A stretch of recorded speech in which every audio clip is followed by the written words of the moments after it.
This is a Sports Catastrophe production. Hey there, how there, ho there, it's Jeff Cutter Diamond welcoming you to another Sports Catastrophe Birthday Boy. And the birthday boy for today is January the 18th. Now I know I normally do birthday boys who are alive at the point of this taping. Because I did Julius Peppers, I did Pep Guardiola, and I did Marc Messier for birthdays for Janvier this week, or the 18th of January.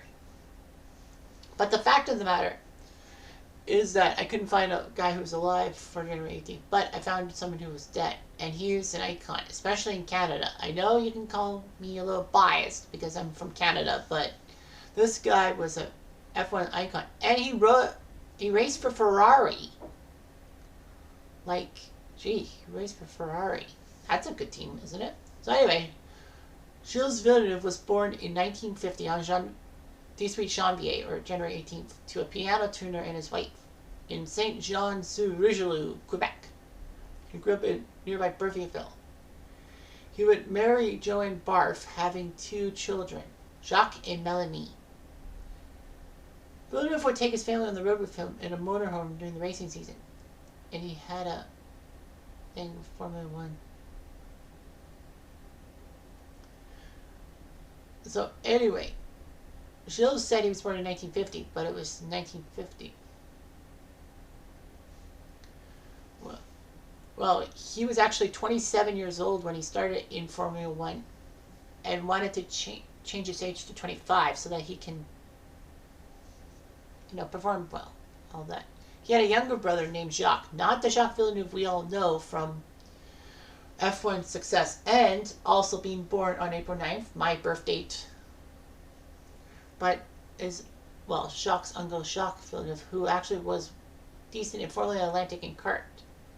And of course, we all know Jacques Villeneuve, the son of Gilles, won the Indy 500 and kart championships in 1995, went to Formula One in 96, and almost won the F1 World Championship in his first season, but finished runner-up, but won the World Championship in 97 thanks to Schumacher's stupidity.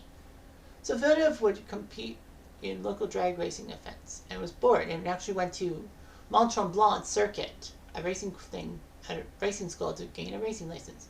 He was decent. He went to Formula Atlantic for 4 years and did quite well, winning the Canadian Championship in 1977. He was very successful in snowmobile racing and knew what he could do and all that. In a race in Trois Rivières in 1976, there were other Grand Prix stars that would race in it. It was a non-championship race, and Gilles impressed James Hunt and many others by beating him. Hunt's McLaren team offered Villeneuve a Formula One deal, for up to 5 races for the 1977 season. Villeneuve would take them up on this offer and start at the 1977 British Grand Prix, qualifying 9th. He actually finished 11th. He was delayed because of faulty temperature gauge, but he still finished the race. It was pretty good. Despite this, McLaren's team manager said that he didn't want to continue with Villeneuve, saying that he might be a bit expensive, and Patrick Tambay looked pretty good. Villeneuve was upset. He had no solutions in 1978, and Canadian Walter Wolff wanted him to race for Wolff Racing in Formula One. But Ferrari actually was interested in him, which was shocking.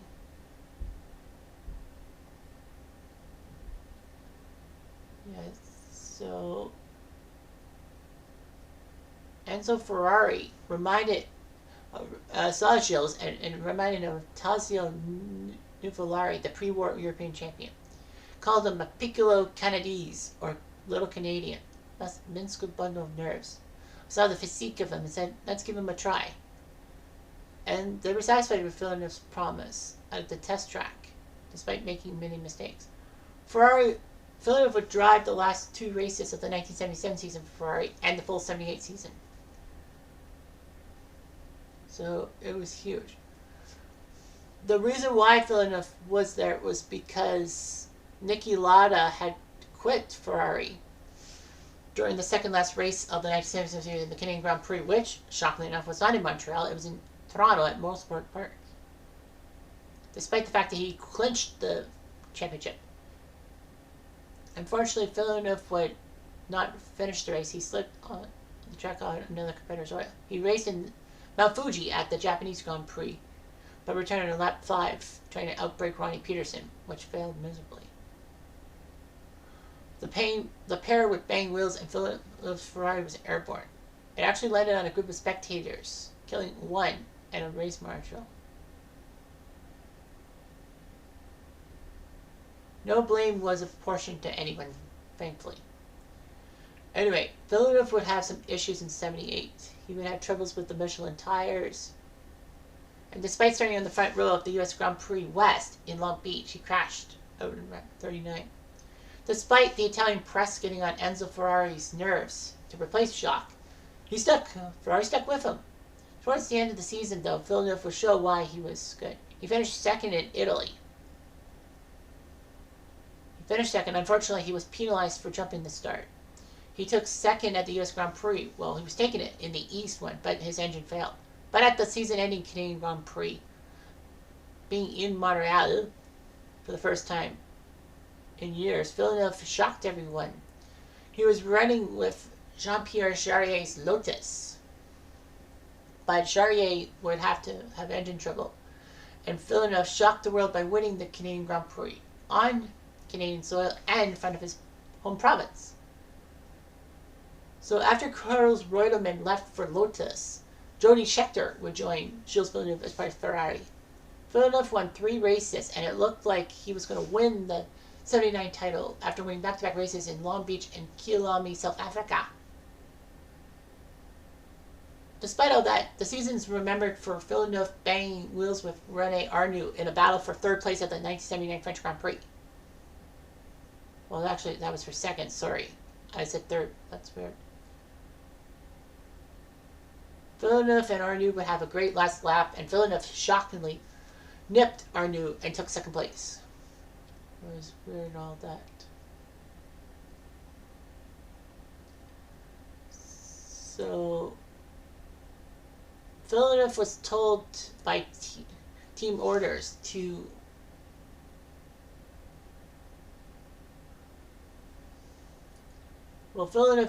team orders said that he had to beat Scheckter at the Italian Grand Prix, but he chose to finish behind him, ending his challenge.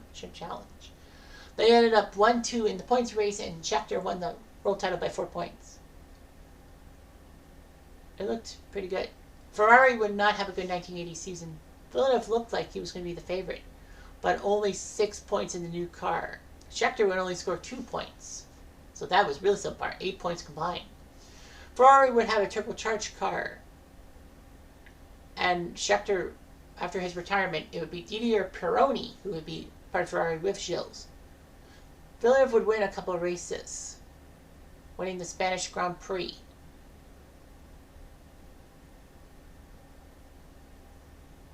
Among others.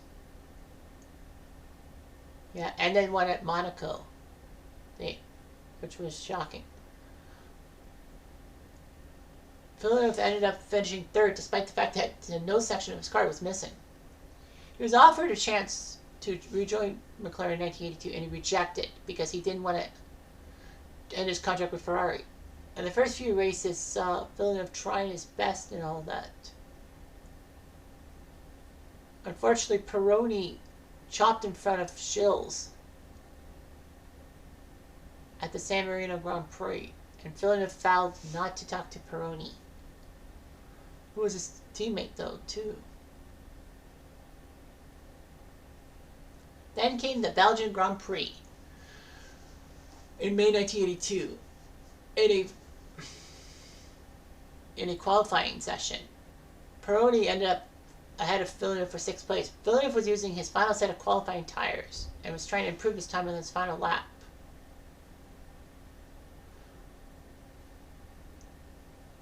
However, a lot of people said that the Canadian was returning to the pit lane when the accident occurred. With 8 minutes left, Villeneuve came over the rise after the first chicane at Zolder and caught Johan Mass traveling much more slowly through the left-handed bend. Villeneuve approached at high speed, and Mass actually moved to the right to let him through on the racing line. But Villeneuve would also move right to try to pass the slower car, And unfortunately, you can kind of guess what happened. Ferrari hit the back of the Massa car and was launched at a speed upwards of 225 kilometers per hour or 140 miles per hour. It was airborne for 100 meters before nosediving into the ground and breaking apart a somersault along the track. Villeneuve, who was still strapped to his seat but lost his helmet, was thrown a further 50 meters or 160 feet from the wreckage into the catch fishing. Driver stopped and rushed to the scene. Villeneuve would have a blue face after the catch phase. The first doctor arrived within 35 seconds. He was ventilated and went to Louvain Hospital, but a fatal fracture of the neck was diagnosed. Villeneuve was on life support, but then he would die hours later. Villeneuve made a giant boo-boo. If Villeneuve had not moved to the right to pass Massa while Massa was moving to the right, then possibly Villeneuve might have passed him and may have crashed, but maybe slower. But his legacy was huge. He won 6 races in Formula One, racing in 67 races and having 13 podium finishes. It was just huge and all that. Villeneuve is still remembered alongside at Grand Prix races. They named a corner after him at the Emilia-Romagna Grand Prix, the venue of it, at the Autodromo Enzo Edino Ferrari. The Ferrari test track has a bronze bust of Villeneuve, all that. And the Montreal circuit of the Grand Prix on Notre Dame Island was renamed Circuit Jacques Villeneuve before the 1982 Grand Prix that June. And his sign Salut GIlles was painted at the start finish line. He was inducted to the Canadian Motorsport Hall of Fame in 1993 and the Canadian Sports Hall of Fame in 1983 posthumously. There was a lot of memorabilia at racetrack shops for Gilles Villeneuve. His number 27 is still associated with him. And Jacques would wear number 27 for the IndyCar series and all that. So anyway, there was rumors of a film about Gilles to be into production. All that. So anyway, he did his best, winning 6 races. He won the Canadian Grand Prix in 1978, South Africa, US West, and US East for Grand Prix in 1979, Monaco, and Spain in 1981. Obviously, Monaco, he couldn't defend his Monaco title because he was dead, unfortunately. So anyway, Gilles Villeneuve will always have a soft spot for Canadian racing fans, like myself. Anyhow, I'm Jeff18.